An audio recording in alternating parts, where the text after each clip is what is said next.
আসসালামু আলাইকুম। হাই বন্ধুরা, সবাই কেমন আছেন? আশা করি সবাই ভালো আছেন। আলহামদুলিল্লাহ, আপনাদের দোয়া আমিও ভালো আছি। বন্ধুরা, অনেকদিন পরে আবার আসলাম।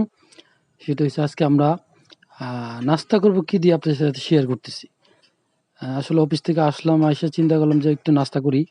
বাসায় অলরেডি আগে থেকেই নাস্তা তৈরি করতেছে। তারপরে আসলাম, আইসা হাত মুখ ধুইলাম, ধুয়ে নাস্তা খেতে বসলাম, আপনাদের সাথে শেয়ার করলাম। এটা আসলে খেজুরের গুড় আনা হয়েছিল বাড়ি থেকে, গ্রামের বাড়ি থেকে। ওই খেজুরের গুড় দিয়ে নাস্তা করলাম। আমি অনেকদিন পরে খেজুর গুড় দিয়ে নাস্তা করলাম, অনেক ভালোই লাগছে। খেজুর গুড় আসলেই অরিজিনাল খেজুরের গুড় তো খেজুরের গুড়ই। লোকালি আসলে আমরা যেগুলো কিনে খাই আসলে এগুলো খাওয়ার মতো না, কিন্তু এই গুড়টা অনেক টেস্টি।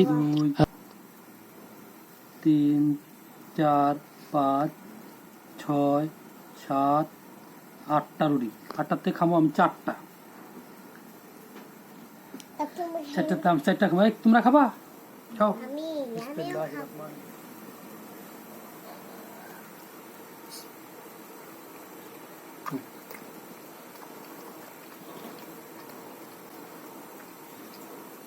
আসলে গুড়,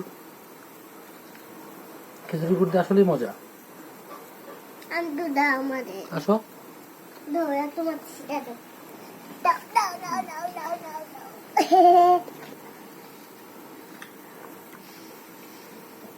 অল্প করে লো, নিচে পড়বো।